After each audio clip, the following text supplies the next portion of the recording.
welcome to Med Decode.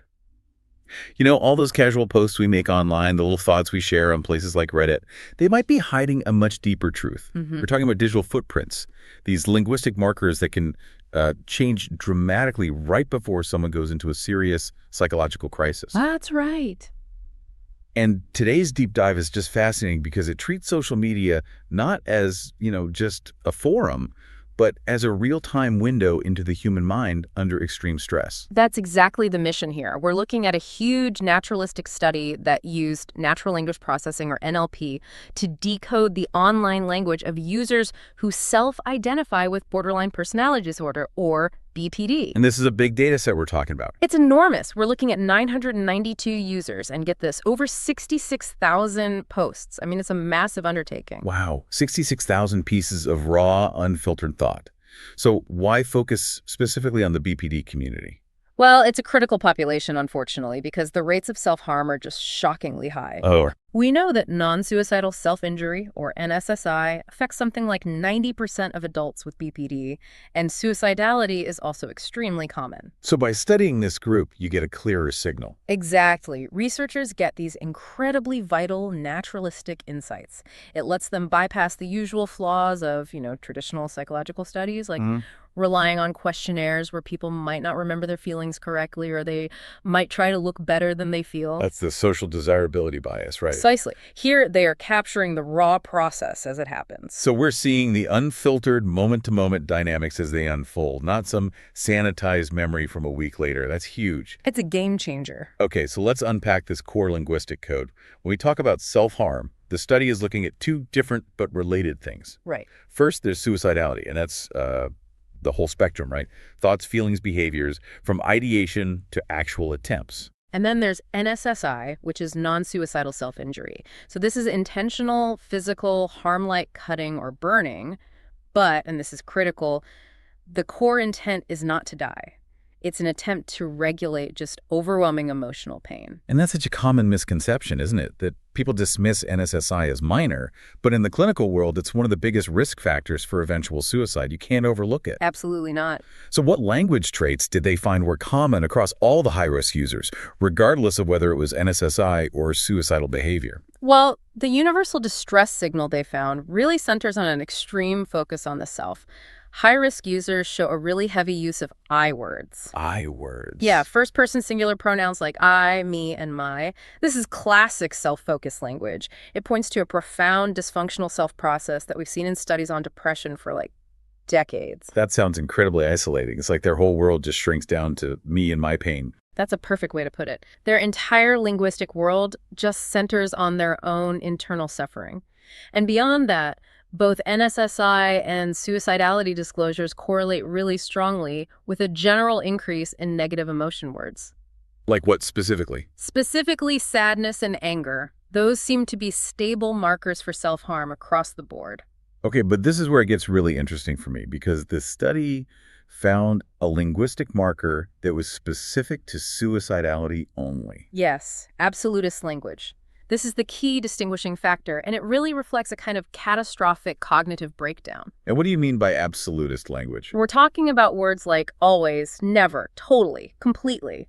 It's not just strong language. It reflects what pronicians call all or nothing, or dichotomous thinking. So black and white thinking. Exactly. When these users look at their situation, they don't see a spectrum of possibilities. They just see total failure or absolute ruin. It must feel completely inescapable. Like they're cognitively trapped. Yes, and the data confirms this rigid thinking style is strongly linked to suicidality, and it linguistically separates it from NSSI, which doesn't show that same level of absolutism. Wow. But, it's one thing to identify these fixed trait-level markers. The real predictive power here is in the language shifts over time. Right, the timeline. The researchers track the words right up to and after these crisis events, and they found that emotion language changes most dramatically right before an event. It seems to be the main triggering factor. Okay, let's start with the suicidal timeline. The study calls it the storm incoming pattern. Yeah. What's the first warning sign? The first major flag pops up about 2 to 3 weeks beforehand. It's a huge anxiety surge. Anxiety-related words just spike sharply and they stay elevated. It's a period of intense, sustained emotional activation. And what's happening socially during that time? At the same time, you see clear signs of social dysfunction. There's a noticeable drop in she/he words, so third-person pronouns. To stop talking about other people. They're pulling away. Linguistically, they're not referencing others, which fits perfectly with clinical theories about social isolation being a key precursor. They are withdrawing from their network. And then what about that final week, right before the event? Okay, so in that final week, the anxiety is joined by a rapid increase in sadness words and, this is the surprising part, a distinct spike in swear words. Swear words. Yeah. This use of hostile or aggressive language might reflect just an amplification of raw emotion right before the crisis hits, a kind of linguistic explosion. And after the event is disclosed, what's the linguistic fallout? What's fascinating is how quickly it drops. Immediately after, both the sadness and the swear words tend to drop right back down to their pre-crisis baseline. So it's like a release. It suggests a temporary release, a regulatory effect. That integration of hostile language is a really novel finding for BPD specifically. That storm incoming timeline is chilling, but I understand the NSSI pattern is completely different, almost counterintuitive. This is arguably the most critical finding in the whole study. In the week right before an NSSI event, sadness words actually drastically decrease. Wait, they decrease? Isn't a drop in sadness words a good thing? It sounds like they're getting better. I know, it's totally counterintuitive. But the researchers don't interpret this linguistic quietness as improvement. They see it as a period of profound emotional numbness or dissociation. So a feeling of detachment. Exactly, detachment from their own thoughts and feelings. And dissociation is a well-known, very strong precursor to NSSI, especially in BPD. So it's not relief, it's emptiness. It's like the volume on the world is so low you can't even hear your own distress anymore, and the only way to feel anything is through a physical act. That's a perfect description of the clinical picture. NSI is often that attempt to just puncture the numbness. And just like with suicidality, we also see a decrease in social connection leading up to the act. Words like we decrease. And what about after the NSSI act? You mentioned this maladaptive cycle. It sounds like a temporary fix with a huge price tag. It's a brutal cycle. NSSI does seem to work in one sense. Anxiety words drop significantly about 2 weeks later, so it meets that immediate goal. But the relief is temporary and very costly. Immediately after the act, anger words sharply increase. So they trade the anxiety for a huge secondary anger problem. Precisely. This shows a majorly maladaptive affect regulation cycle. They use self-harm to resolve the immediate, unbearable feeling, but they generate all this secondary rage or self-hostility in the process, which just keeps the whole cycle going. Wow. So the two timelines are just profoundly different. Suicidality is this mounting storm of anxiety and sadness. And NSSI is this chilling drop into numbness followed by a violent burst of anger. A completely different emotional signature. Okay, let's switch gears to the community dynamic. The study also asked, does this online BPD community on Reddit reinforce these behaviors, or is it providing genuine support? Right. This is all about social validation online. They measured community interaction with upvotes and replies, and they found that posts disclosing recent suicidality get significantly higher upvotes. So the community rushes in with support. It seems like they rush to provide validation and social support when suicide is mentioned, yeah. But the response to NSSI is totally different. Vastly different. And this is heartbreaking for the user.